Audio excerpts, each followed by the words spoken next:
کرے. کوئی کہتا ہے ٹینشن ہو تو نشہ کر لیا کرے.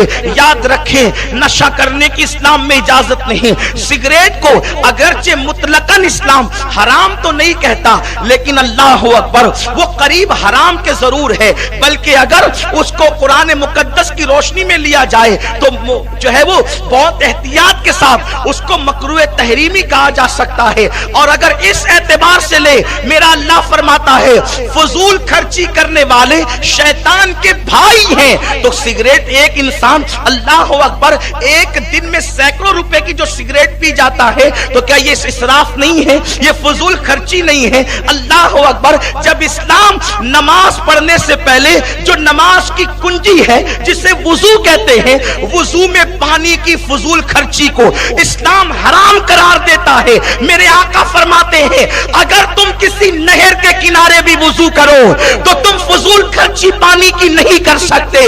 پانی بچانے کا نعرہ دنیا آج دے رہی ہے. نبیوں کے امام نے 1450 سال پہلے پانی بچانے کا نعرہ عطا فرمایا ہے. میرے پیارے آقا علیہ السلام کے دیوانوں, دنیا کو جہاں 1450 سال کے بعد ہوش آتا ہے, اسلام 1450 سال پہلے وہ مہم چلا چکا ہوتا ہے.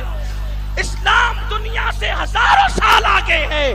اللہ کے رسول کا فرمان, آج لوگ پیٹرول پمپ پہ لکھتے ہیں پانی کی بچت کریں. آج لوگ کہتے ہیں 2 بوند کسی کی زندگی کو بچا سکتے ہیں.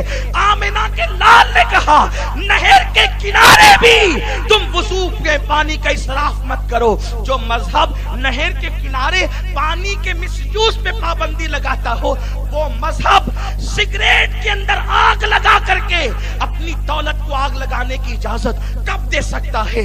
ہمارے 16 17 سال کے بچے سگریٹ کے عادی ہو رہے ہیں, گٹکے کے عادی ہو رہے ہیں. میں تم سے پوچھنا چاہتا ہوں, سگریٹ پینے والوں, کیا اس قوم کو سگریٹ پینے کا حق ہے جس قوم کی بیوہ عورتیں سگنلوں پر بھیک مانگتی ہیں؟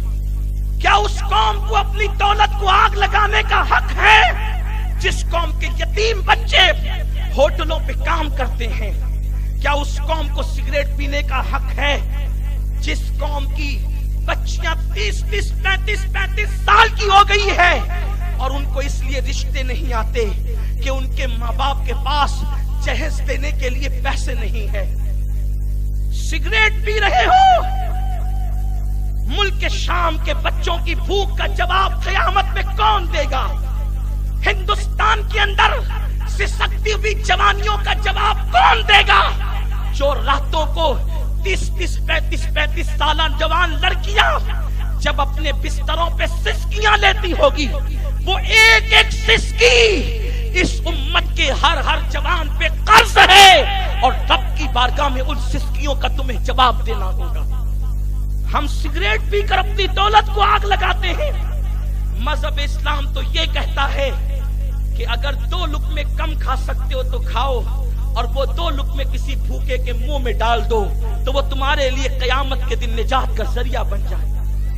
جو مذہب تمہیں 2 لقمے کم اس لیے کھانے کا حکم دیتا ہے کہ وہ کسی غریب کے منہ میں جائے تو تمہارے لیے نجات کا ذریعہ بن جائے, سگریٹ کا فائدہ کیا ہے؟ نشے کا فائدہ کیا ہے؟ اللہ اکبر. سوائے نقصان کے بڑے بڑے ڈاکٹر, بڑے بڑے سائنسداں, بڑے بڑے جو ہے وہ اسکالر یہ بات کرتے ہیں کہ سگریٹ کے اندر نکوٹین ہوتا ہے. ہمارے ڈاکٹر صاحب بیٹھے ہیں, اور نکوٹین ہوتا ہے, اس کو 2 قطرے کتے پہ ڈال دیا جائے, کتا مر جائے. 2 قطرے کتے پہ ڈال دیا جائے, کتا مر جائے. تم زہر حلق میں لے رہے ہو, دھوئیں کے طور پہ اڑا رہے ہو. کیا ہو گیا میری قوم کو؟ اور اپنی جوانی کو تباہ کر رہے ہو. کل تک ہمارا 18 سال کا جوان ایسے کھلتے چہرے کا ہوتا تھا, ایسے کھلتے چہرے کا, یوں لگتا تھا جیسے کسی دریا کے اندر کسی کون نے مسکرایا ہو. اس کے سر کے بالوں کو دیکھ کر یوں لگتا تھا کہ جیسے سنبل کے پودے نے ابھی اپنی پنکھڑیوں کو زمین پہ بکھیر دیا ہو. ہمارے جوانوں کا شباب وہ تھا کہ ان کے شباب کے آگے کبھی کبھی اندلس کی سرزمین مفتوحہ نظر آتی تھی. مفتوحہ مطلب بہت زیادہ آپ کو مشکل نہ ہو جائے.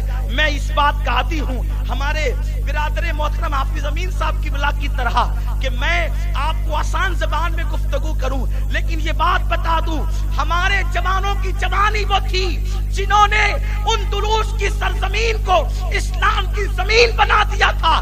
سندھ کی زمین پر 17 سال کا جوان آتا ہے جسے دنیا محمد ابن قاسم کہتی ہے اور وہ اسلام کا پرچم لہرا دیتا ہے. آج 17 سال کا جوان نکڑ پر بیٹھ کر سگریٹ پی رہا ہے یا نشہ کر رہا ہے. کیا بات ہے؟ ٹینشن ہے. میں کہتا ہوں خدا کی قسم مسلمان اور ٹینشن دونوں ایک جگہ جمع نہیں ہو سکتے. آپ کہیں گے میں مبالغے سے قطعاً کام نہیں لے رہا ہوں. یہ اسٹیج علماء اہل سنت کا ذمہ دار اسٹیج ہے. یہ سواد اعظم کا منبر ہے. یہاں سے بات مبالغے کے طور پہ نہیں کہی جاتی. خدا کی عزت کی قسم اسلام اور ٹینشن دونوں ایک جگہ جمع ہو ہی نہیں سکتے. بشرط یہ ہے کہ مسلمان سچا مسلمان ہو. میرا اللہ کہتا ہے الا بذکر اللہ تطمئن القلوب. اللہ کا ذکر کرو دلوں کو سکون مل جائے.